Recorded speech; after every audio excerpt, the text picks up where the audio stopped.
दोस्तों, अगर आप माँ दुर्गा से प्यार करते हैं तो सच्चे दिल से कमेंट बॉक्स में लिख देना, जय माता रानी। स्वागत है आपका एस्ट्रो सच यूट्यूब चैनल में। दोस्तों, नवरात्रि में यह 7 संकेत बताते हैं कि माँ दुर्गा आपसे बहुत प्रसन्न है और आपके घर में स्वयं आ चुकी है।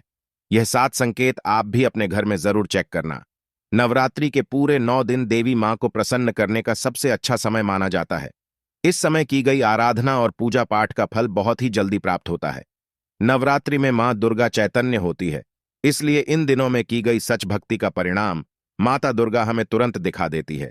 इस समय गलत काम करने से चैतन्य होने के कारण माता रानी हमें, अगर हम बुरा कर्म करें तो बुरा परिणाम भी तत्काल दिखाती है, हमें दंडित भी करती है। नवरात्रि के पूरे 9 दिन हमें पूर्ण रूप से सात्विक विचार से रहना चाहिए। हमें 9 दिनों तक कपट, छल, ईर्ष्या और द्वेष आदि का परित्याग कर देना चाहिए। मां दुर्गा जिस घर में आती है उस घर को पंडितों से भी ज्यादा पवित्र एवं शुद्ध कर देती है। वहां रहने वाले सभी लोगों की बुद्धि भक्तिमय हो जाती है और घर एकदम शांत रहता है। आनंद लगने लगता है तो आप भी अपने घर में चेक करना। यह अगर 7 में से कोई भी संकेत आपको मिलने लगे तो समझ जाना माता रानी आपके घर में आ चुकी है। तो आइए जानते हैं कुछ संकेतों के बारे में। संकेत बताने से पहले अभी तक आपने वीडियो को लाइक नहीं किया है तो वीडियो को लाइक कर चैनल को सब्सक्राइब जरूर कर लेना। सर्वप्रथम मैं आप लोगों को नव दुर्गा के 9 स्वरूप एवं उनकी महिमा को बताऊंगा। इसके बाद मैं आप लोगों को संकेतों के बारे में बताऊंगा, कैसे और कौन से साफ संकेत है जिससे से आप पता कर सकते हैं कि माता रानी अब आपके घर में आ चुकी है। अगर आज के वीडियो में कर दी तो सारी जिंदगी पछताना पड़ेगा, क्योंकि इस समय माता रानी हमारे घर में आ जाती है, लेकिन कुछ गलतियों के कारण हम माता रानी को पहचान नहीं पाते। यही सबसे बड़ी हमारी मूर्खता है। तो वीडियो को ध्यान से देखना। माता रानी के 9 स्वरूप कहे गए हैं। इनकी पूजा करने से हमें अलग अलग फल की प्राप्ति होती है।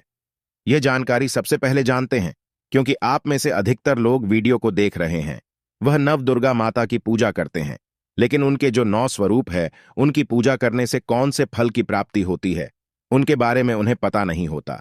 ये सारी जानकारी विस्तार से बताऊंगा। अगर आप माता रानी के सच्चे भक्त हैं तो वीडियो को पूरा जरूर देखना, क्योंकि अधूरा ज्ञान हमेशा खतरनाक साबित होता है। ध्यान से देखना और कमेंट बॉक्स में जय माता दी जरूर लिखना। नवरात्रि के प्रथम दिन हम देवी मां शैलपुत्री की पूजा करते हैं। नवरात्रि में जो माता का प्रथम रूप है वह शैलपुत्री, तो शैलपुत्री के लिए बोला जाता है। यह पर्वतराज हिमालय के घर में पुत्री के रूप में उत्पन्न हुई थी, इसलिए इनका नाम शैलपुत्री पड़ा है। नवरात्रि के प्रथम दिन हम माता शैलपुत्री की उपासना करते हैं। वृषभ में माता शैलपुत्री स्थित रहती हैं। वृषभ इनका वाहन है। यह अपने हाथों में खड्ग, चक्र, गदा, धनुष, बाण और श्रम को धारण करके संपूर्ण आभूषणों से विभूषित होती है। मेल मरीज के समान क्रांति युक्त 10 भुजा माता की है। 10 चरण वाली है। इनके दाहिने हाथ में त्रिशूल और बाएं हाथ में कमल पुष्प सुशोभित है। देवी पुत्री शक्ति, दृढ़ता, आधार पर स्थिरता का प्रतीक है। माता की उपासना करने से जीवन में स्थिरता आती है। तो अगर आप भी माता शैलपुत्री को प्रसन्न करना चाहते हैं तो आपके जीवन में स्थिरता आएगी। माता शैलपुत्री का जो बीज मंत्र है वो है ओम चंद शैलपुत्री देवी नमः। नवरात्रि के दिन हम माता ब्रह्मचारिणी की पूजा करते ही देवी ब्रह्मचारिणी की आराधना करने से कई प्रकार के मनोरथ की पूर्ति होती है। देवी ब्रह्मचारिणी, इनका नाम क्यों पड़ा यह भी जान लेते हैं। तो भगवान शिव से विवाह करने के लिए प्रतिज्ञाबद्ध देवी माता पार्वती ने कठोर ब्रह्मचारी का पालन किया। ब्रह्म का अर्थ होता है तपस्या और आचरण उसका अर्थ होता है आचरण करने वाली। तो इस प्रकार ब्रह्मचारिणी का अर्थ हुआ, और आचरण करने वाली तो माता रानी ने कठोर तपस्या की। भगवान शंकर को प्राप्त करने के लिए इनके स्वरूप का सर्वप्रथम बखान जानते हैं। तो देवी ब्रह्मचारिणी के दाहिने हाथ में जप की माला है, बाएं हाथ में कमंडल है और ब्रह्म का स्वरूप है। देवी ब्रह्मचारिणी की उपासना करने से मनुष्य में तप, त्याग, वैराग्य, सदाचार और संयम की वृद्धि होती है। माता की कृपा से ही सर्वत्र सिद्धि और विजय की प्राप्ति होती है। माता ब्रह्मचारिणी का मन है, या देवी सर्वभूतेषु ब्रह्मचारिणी रूपेण संस्थिता नमस्तस्यै नमस्तस्यै नमस्तस्यै नमो नमः। नवरात्रि के तीसरे दिन मां चंद्र घंटा की पूजा करते हैं। इस देवी के मस्तक पर घंटे के आकार का केंद्र बना हुआ है, इसलिए माता का नाम चंद्र घंटा पड़ा है। इनके जो चंद है यह भयंकर है। घंटे की ध्वनि से यह सभी दुष्ट व्यक्तियों का नाश करती है, इसलिए माता का नाम चंद्र घंटा पड़ा है। इनके स्वरूप जान लेते हैं तो मां के शरीर का रंग स्वर्ण के समान चमकीला है। इनके 3 नेत्र हैं, 10 हाथ हैं। इनके कारण कमल, गदा, धनुष, बाण, खंदक, त्रिशूल और अस्त्र शस्त्र यह हुए हैं अग्नि जैसे बनने वाले हैं, ध्यान से जगमगाने वाली है। ये सिंह के आसन पर अरुण है तथा युद्ध में लड़ने के लिए अमुक रहती है। मां की कृपा से साधक के समस्त पाप बाधाएं और जो परेशानियां आती हैं वे नष्ट हो जाती हैं। देवी की कृपा से जातक पराक्रमी और निर्भर होता है। अगर आप भी मां चंद्रघंटा की पूजा करते हैं तो आपको निर्भयता की प्राप्ति होती है।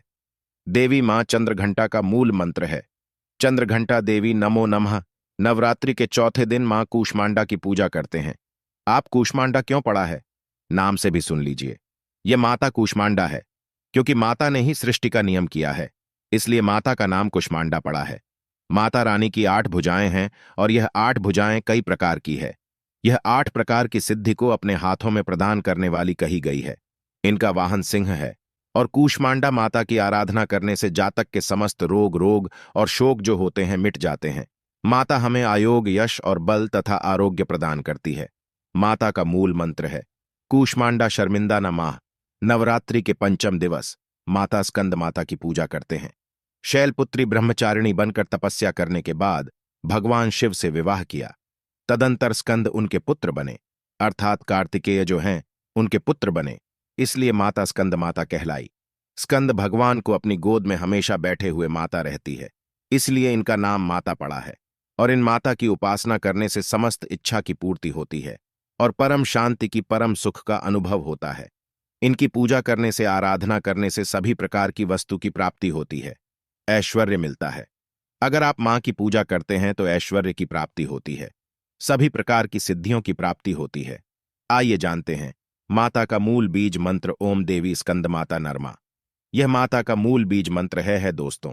इसके बाद नवरात्रि के छठे दिन देवी कात्यायनी की पूजा करते हैं। मां दुर्गा के छठे रूप को मारकाट कात्यायनी के नाम से जाना जाता है। सी कात्यायन की कठिन तपस्या से प्रसन्न होकर उनकी इच्छानुसार उनके यहां पुत्री के रूप में पैदा हुई थी। आज कार्तिक आर्यन ने इनका न पोषण किया था, इसलिए माता का नाम काट यानी पड़ा है। माता की भक्ति जातक को अर्थ, धर्म, काम और मोक्ष चारों फल प्रदान करती है। साधक अलौकिक तेज और प्रभाव से युक्त हो जाता है। इनकी पूजा करने के बाद माता को जो मूल बीज मंत्र है वह इस प्रकार से है ओम देवी कात्यायनी नमः। इस मंत्र से जाप करके माता को प्रसन्न कर सकते हैं। नवरात्रि की सप्तमी तिथि नवरात्रि के 7वें दिन माता कालरात्रि की पूजा करते हैं। जी हां, माता कालरात्रि की उपासना करते हैं। संपूर्ण प्राणियों की पीड़ा हरने वाली अग्नि भाई जल है। भय रात्रि भय को दूर करने वाली, काम क्रोध और शत्रु का नाश करने वाली है। इनकी पूजा करने से सभी पापों से मुक्ति, दुश्मनों का नाश और तेज बढ़ता है। मां अपने भक्तों के सभी प्रकार के कष्टों और भय से मुक्त कराती है। माता को जो बीज मंत्र है मेरी क्लीन चामुंडा विजय, इस मंच का जाप करने से माता बहुत ही प्रसन्न होती है। या फिर होम काली के नमः इस मंत्र का जाप कर सकते हैं। दोस्तों, नवरात्रि की अष्टमी दिन नवरात्रि के जो अष्टम स्वरूप कही गई है मां गौरी, मां दुर्गा का जो अष्टमी स्वरूप है यह मां गौरी है। हिमालय में तपस्या करते समय गौरी का शरीर धूल मिट्टी से ढककर मलिन हो गया था, जिसे शिव ने गंगा जल से धोकर के मल को बाहर निकाला। मलिन शरीर को गौरव प्रदान किया, इसलिए माता का नाम गौरी पड़ा है। और इनकी पूजा करने से क्या फल प्राप्त होता है, आइए जानते हैं। ये सभी देवियों की तुलना में सबसे जल्दी प्रसन्न होती है। और अगर आप जल्दी प्रसन्न करना चाहते हैं देवी दुर्गा के स्वरूप में किसी भी देवी की तुलना में, आप महागौरी की पूजा करना शुरू कर दीजिए। इनकी पूजा करने से यह तत्काल प्रसन्न होती है। देवी का जो स्वरूप कहा गया है वो है सिद्धिदात्री मां। दुर्गा जी का जो स्वरूप है वह है सिद्धिदात्री। ये सभी प्रकार की सिद्धि को देने वाली है। सिद्धि अर्थात मोक्ष को देने वाली। तो देवी मां का पूजा पाठ करने से सभी प्रकार की सिद्धि की प्राप्ति होती है, प्रकार की कामना की पूर्ति होती है। इसीलिए नवरात्र के 9वें दिन इनकी पूजा से असंभव कार्य को भी संभव कर सकते हैं। इसलिए अधिकतर जितनी भी जाता है साधक है, सिद्धि प्राप्त करने वाले साधक मां सिद्धिदात्री की पूजा करते हैं। और मां कभी भी, चाहे असुर हो, चाहे मानव हो, चाहे दानव हो, चाहे कोई भी हो, कितना भी उत्तम सात धूप क्यों ना हो, किसी पर यह भेदभाव नहीं करती, सभी को यह सिद्धि प्रदान करती है। इनका जो बीज मंत्र है सिद्धिदात्री, आप में से अधिकतर दर्शक हमें कमेंट करते हैं कि गुरुजी हमें सिद्धि की प्राप्ति करने के लिए क्या करना चाहिए। तो अगर आप सिद्धि प्राप्त करना चाहते हैं तो मां सिद्धिदात्री की आराधना करना शुरू कर दें।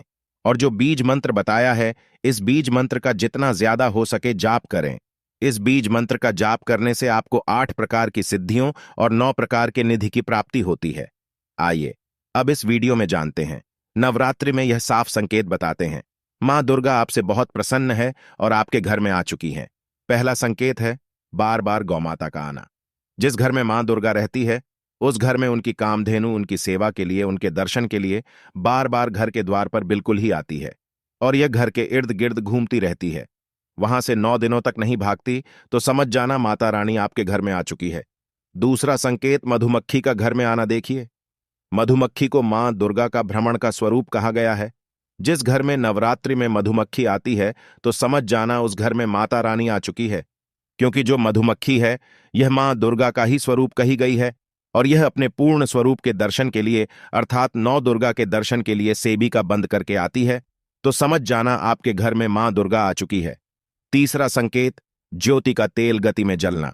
जी हां, अगर आपने अपने घर में माता रानी की प्रसन्नता के लिए भक्ति प्राप्त करने के लिए ज्योति स्थापित करके रखी है और अगर ज्योति की लौ तेज गति से जल रही है तो समझ जाना छोटी के समक्ष स्वयं माता रानी खड़ी है और आपको भी अंतरात्मा से माता रानी के होने का एहसास होगा। तो इन संकेतों से भी पता कर सकते हैं कि माता रानी आपके घर में आ चुकी है। चौथा संकेत नवरात्रि में दीपक की बाती में फूल का बनना। अगर आपके दीपक की बत्ती में अचानक से फूल बनने लगे तो समझ जाना नव दुर्गा माता आपके ऊपर बहुत प्रसन्न है, आपके ऊपर पूर्ण रूप से अपने कृपा बरसा रही है और माता रानी आपके घर में आ चुकी है। आपके सभी कष्टों को दूर करके माता रानी इस लोक से फिर जाएंगी अर्थात आपके घर से जाएंगी। पांचवा संकेत बताते हैं बार बार घर में अगर काली छींटी निकलने लगे, अगर काली जयंती समूहबद्ध निकल रही है और रास्ता काटती है तो समझ जाना माता रानी आ चुकी है और आपके सभी प्रकार की इच्छा को पूर्ण करके जाएंगी। यह माता लक्ष्मी के होने का एहसास कराता है। अचानक घर में मनमोहक सुगंध आने लगे। यदि आपको अपने घर में अचानक से इतर जैसी कोई सुगंध आने लगे, ठंडी हवा चलने लगे, तो समझ जाना माता यानी आ चुकी है और अपने होने का एहसास आपको करा रही है। तो इन संकेतों से भी पता कर सकते हैं कि माता रानी आपके घर में आ चुकी हैं। सातवां संकेत फटे कपड़े पहने अगर कोई याचक आ जाए तो समझ जाना माता रानी आपके द्वार पर याचक बनकर के आ चुकी है। नवरात्रि में कोई भी चटकाए तो खाली हाथ भूलकर भी मत जाने देना, क्योंकि स्वयं माता रानी परीक्षा लेने के लिए हमारे घर में याचक बनकर के आ जाती है, क्योंकि इस बार अपने भक्तों की परीक्षा लेने के लिए धरती पर स्वयं आते हैं और यह आपको समझना होगा। तो यह साफ संकेत बताते हैं कि माता रानी